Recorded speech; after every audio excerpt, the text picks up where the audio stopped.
colocando que, desde os debates da Terceira Internacional, né, dentro da teoria marxista, se busca caracterizar as diferentes formações econômico-sociais, desde o advento do imperialismo como etapa superior do capitalismo. Então, por exemplo, a ideia de países imperialistas, países semicoloniais, países coloniais. A categoria de países dependentes vai surgir precisamente dentro também desse objetivo, ao se refletir, né, sobre o que seria a especificidade, né, o caráter sui generis do capitalismo latino-americano, capitalismo dependente, e que surge no seio da esquerda revolucionária latino-americana, quer dizer, teóricos marxistas vinculados a organizações, fosse no Chile, fosse no Brasil, né, cito aqui os exemplos da Colop no Brasil e do MIR chileno, e que em espaços de elaboração teórica e da crítica militante, como o CESO no Chile, como o CIDAMO no México, que foi dirigido por Marini e que teve em Osório um dos seus mais brilhantes colaboradores, Osório sendo um dos principais discípulos de Marini, ajudou a desenvolver justamente a teoria marxista da dependência, que pode ser compreendida como complemento da teoria do imperialismo e como Marcelo ressaltou, um objetivo de transitar entre diferentes níveis de abstração e buscar compreender como as categorias de Marx, de O Capital, podem ser refletidas para pensar a especificidade do capitalismo latino-americano e, claro, se colocar como instrumento para a luta de classes no continente, para reforçar a construção de projetos de superação do capital. Bom, a questão do subimperialismo, né? A questão do subimperialismo é discutida por Rui Mauro Marini, especialmente em duas obras, em Subdesenvolvimento e Revolução, que chega agora há pouco a primeira edição brasileira, e um texto de 1977 chamado Acumulação Capitalista Mundial e o Subimperialismo, né? A dificuldade de captar, digamos, essa formulação teórica de Marini sobre o subimperialismo reside no fato de que as reflexões dele sobre esse tema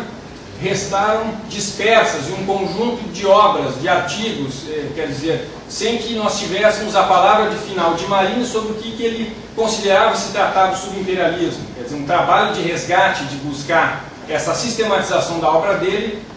uma tarefa coletiva ainda em andamento, e buscar atualizá-la para refletir sobre como se comporta, como se move o subimperialismo em nossos dias, e em sendo o Brasil um país subimperialista, como isso opera, que consequências isso tem para as lutas dos trabalhadores, que consequência isso tem para pensar a dinâmica na América Latina. E nesse sentido, né, então a primeira parte da minha fala se concentrando nessa formulação, nas formulações de Rui Mauro, e para depois ver como a abordagem de Osório do padrão de reprodução do capital é fundamental para nós pensarmos a categoria do subimperialismo no seu processo histórico em nossos dias. Bom, então, em primeiro lugar, né, Marcelo já ajudou a limpar o terreno para distinguir o que o subimperialismo não é, né, e Rui Mauro Marini vai colocar a discussão de que o subimperialismo ele deve ser considerado, em primeiro lugar, como um elo da corrente imperialista, né, ou seja, pensando a divisão internacional do trabalho no segundo pós-guerra, quando se dá um processo de investimento externo direto na indústria manufatureira e que levou ao surgimento de pontos intermediários na composição orgânica do capital, ou seja, o surgimento de subcentros econômicos e também políticos que vão cumprir um papel preciso nessa nova divisão internacional do trabalho, e se transformando eles, né, por conta desses investimentos de corporações multinacionais, em subcentros da indústria pesada, ramos como a indústria automobilística, ramos como a indústria eletroeletrônica, cujas plantas industriais passavam a ser obsoletas nas economias centrais, e dentro do objetivo das empresas capitalistas de acelerarem ou reduzirem, né, o tempo de amortização do capital fixo, né, vão exportar essas plantas para a periferia e vão, certas atividades menos complexas, como montagem de automóveis, por exemplo, vão ser para cá transferidas. Bom, então ele é um elo da corrente imperialista nessa divisão internacional do trabalho do segundo pós-guerra. É uma fase do capitalismo dependente, quer dizer, esse elo da corrente imperialista que surge vai levar a, dentro do capitalismo dependente, se adentrar uma nova etapa, né? Não uma etapa transitória, mas uma etapa no sentido de amadurecer um novo processo histórico, um novo processo econômico desse capitalismo sui generis, né? na sua etapa superior, que vai ser precisamente o desenvolvimento dos monopólios e do capital financeiro. Então, Marini, no prefácio de Subdesarrollo e Revolução, vai dizer que o subimperialismo, do ponto de vista estritamente econômico, corresponde à chegada da economia dependente à etapa dos monopólios do capital financeiro. Mas não qualquer economia, não é qualquer país, não é qualquer formação econômico-social do capitalismo dependente que reúne as condições suficientes para se converter em um país ou uma formação econômico-social subimperialista, né? Então, nós passamos já para um nível de abstração da formação econômico-social dos países onde um grupo seleto de países apenas, e que na América Latina se observa no Brasil, reuniu as condições para se converter em um país subimperialista. Quer dizer, um país com um Estado com um peso específico diferenciado em relação aos demais Estados latino-americanos, um país onde vai se dar um processo de formação de trustes capitalistas nacionais, por exemplo, na ideia de Buchanan, do reforçamento da capacidade de competição das burguesias internas através do Estado, a ideia de que esses países subimperialistas, dependentes assim como os demais, mas diferenciados, vão passar a não apenas transferir valor, a transferência de valor, a cedência de valor dentro da divisão internacional do trabalho, mas vão eles também passar a se apropriarem de uma massa de valor através desse papel intermediário na divisão internacional do trabalho e através de uma série de mecanismos ou formas em que opera o subimperialismo, que também estão presentes no imperialismo clássico e que vão permitir uma autonomia relativa apenas, portanto, à burguesia dependente e com a participação do Estado nesse processo. Marini chamava isso, em alguns textos, de política expansionista relativamente autônoma. Muitas vezes vai se citar essa parte, mas que, tomando isoladamente, fora de contexto, poderia parecer uma formulação empobrecedora, quando na verdade nós vamos ver numa série de textos onde ele discutiu a questão do subimperialismo, nós vamos ter uma série de outros processos cujo amálgama poderia ser sintetizado nessa ideia de que o país que se converte, o país dependente se converte em uma economia subimperialista, em um país subimperialista, ele não apenas transfere valor, mas ele se apropria de valor, né, nesse processo. E no caso do Brasil, né, por que Brasil e não México? Por que Brasil e não Argentina? Por que Brasil e não Chile? Por que na América Latina apenas e somente o Brasil reuniu as condições para se converter em potência subimperialista? Então nós estamos falando da formação econômico-social e aqui entra um elemento importante, né, que Marini em alguns textos chamava de esquema de realização do subimperialismo, né? Podemos mencionar aqui isso já, o capítulo Hacia la Revolución Continental da quinta edição de Subdesenvolvimento e Revolução, que depois ele vai retomar no texto Estado e Crises em Brasil e também no texto Ciclo do Capital na Economia Dependente, que nós publicamos pela primeira vez no Brasil no marco dessa coletânea, onde se discute a ideia, por exemplo, do Estado, do mercado externo e do consumo suntuário, ou seja, o consumo de bens de luxo como esferas da realização. Como esses três fatores vão contribuir na segunda fase da circulação, na conversão de capital-mercadoria em dinheiro acrescentado, ou mais dinheiro, quer dizer, o capital realizar o seu processo cíclico dentro da reprodução ampliada. E Marini discute que esse esquema de realização, o tripartite, ele também vai estar presente em outros países, mas a diferença numa economia subimperialista é que a reprodução ampliada do capital vai fazê-lo se apropriando do valor produzido nas nações mais débeis e garantindo essa posição intermediária na divisão internacional do trabalho para proveito da burguesia interna e da burguesia internacional sediada no país subimperialista. Bom, isso vai levar a um deslocamento das contradições internas, né? Já vamos retomar essa ideia logo adiante. Indo para um nível de abstração mais concreto ainda, que é o das conjunturas específicas, não é? Jaime Osório tem uma formulação importante quando vai colocar a categoria do padrão de reprodução do capital, e as categorias no pensamento marxista não são apenas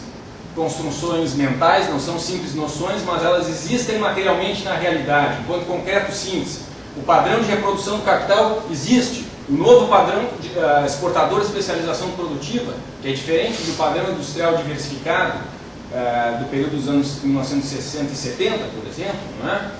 E esses diferentes níveis de abstração,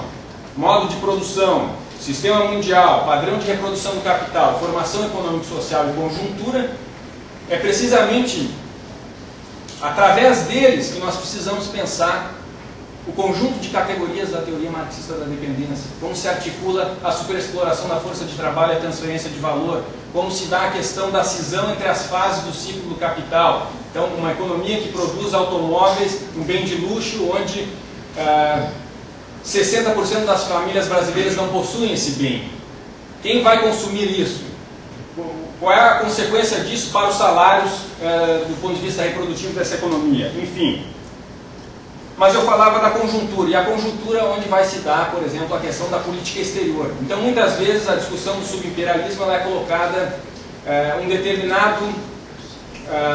uma determinada orientação de política exterior. Então, muitos diriam que durante os anos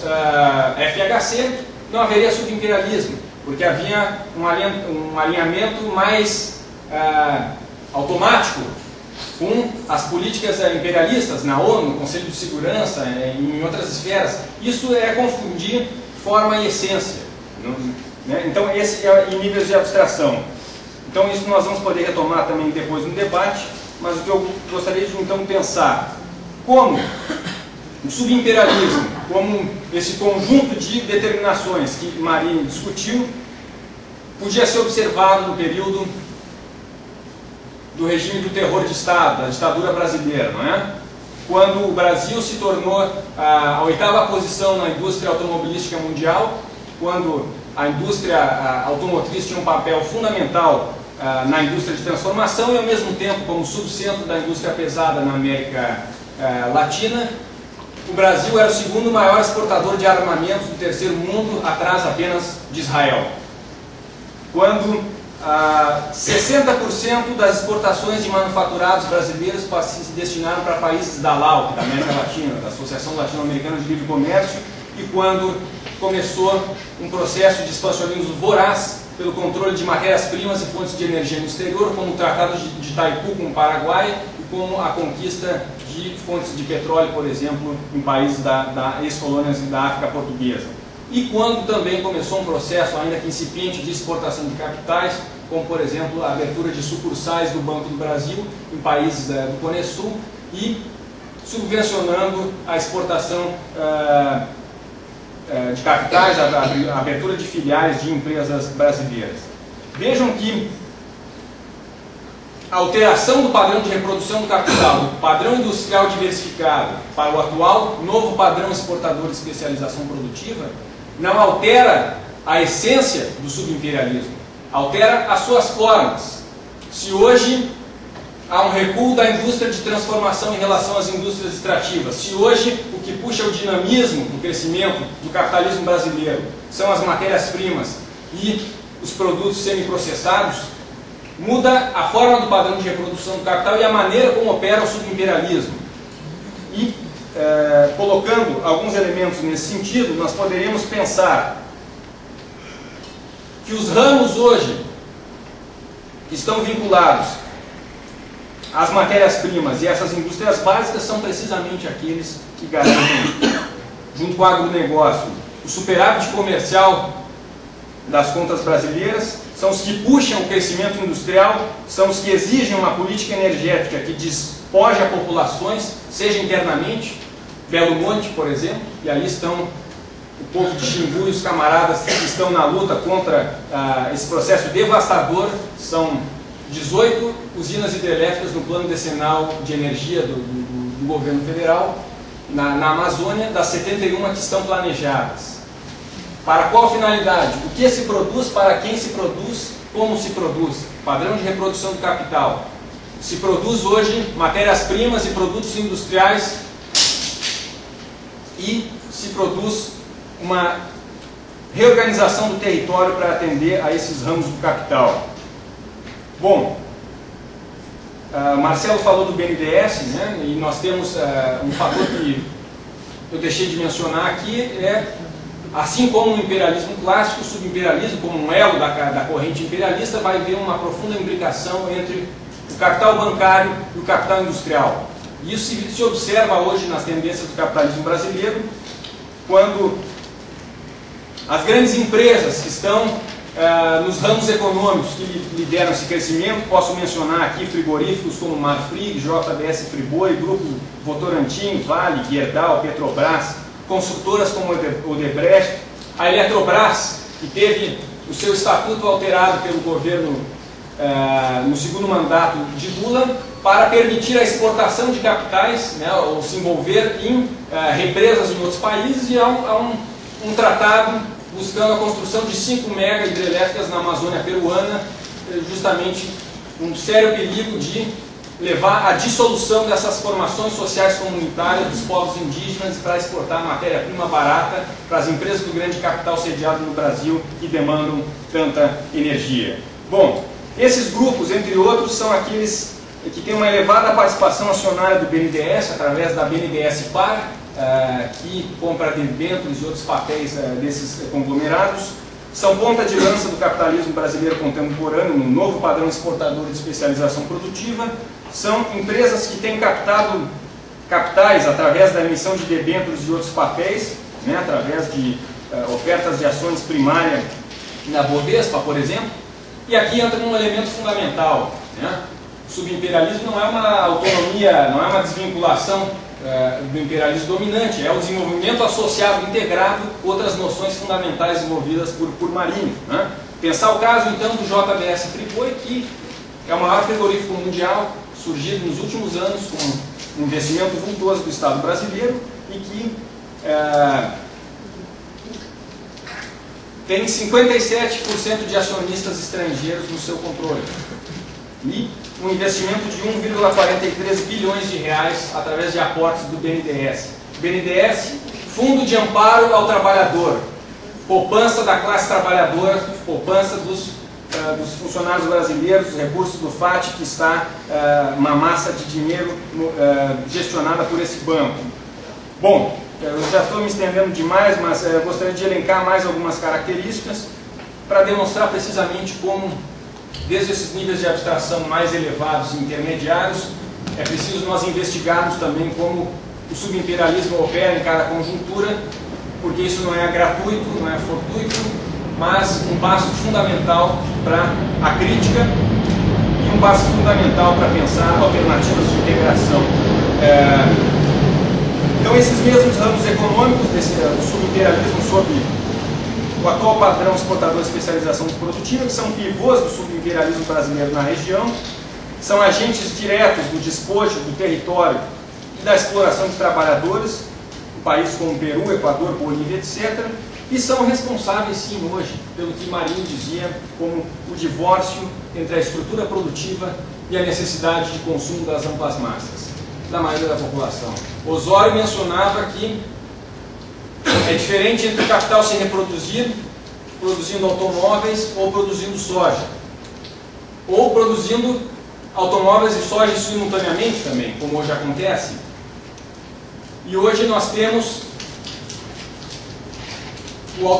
a indústria automobilística como recorde na participação da composição setorial do PIB, 19% do PIB industrial, menos recentes, estimulada pelas políticas de isenção de impostos, e nós temos graves problemas de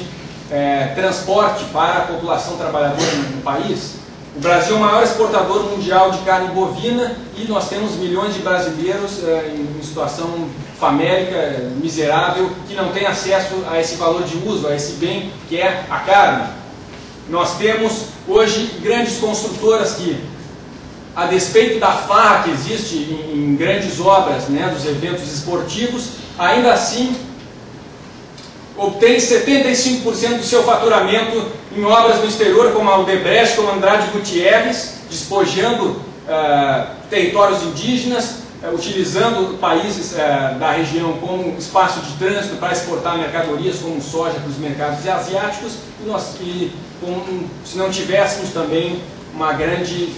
demanda represada da população trabalhadora por transporte, por obras de infraestrutura mais básica, né? Mas essa é a contradição que está presente no capitalismo dependente, né? E da qual o subimperialismo é uma categoria e é um elemento fundamental, e no caso específico do capitalismo brasileiro. Bom, então essa série de elementos aqui colocados atualizam a ideia de Rui Mauro Marini quando ele diz em Subdesarrollo e Revolución que o projeto e a estrutura de dominação que a burguesia subimperialista integrada ao capitalismo dominante busca impor para a América Latina coloca irmanadas a necessidade de articulação da luta anti-imperialista no continente e a luta de classes que move a classe trabalhadora brasileira. Isso é a teoria marxista da dependência, como complemento da teoria do imperialismo, que coloca o imperialismo não como um elemento externo, mas como um elemento que finca raízes na economia dependente, mas como um elemento a ser pensado de que não é possível ser anti-imperialista sem ser anticapitalista. E para sermos consequentes com essa posição e investigarmos profundamente como isso tudo funciona, é fundamental retornar a Marini, é fundamental levar adiante, né,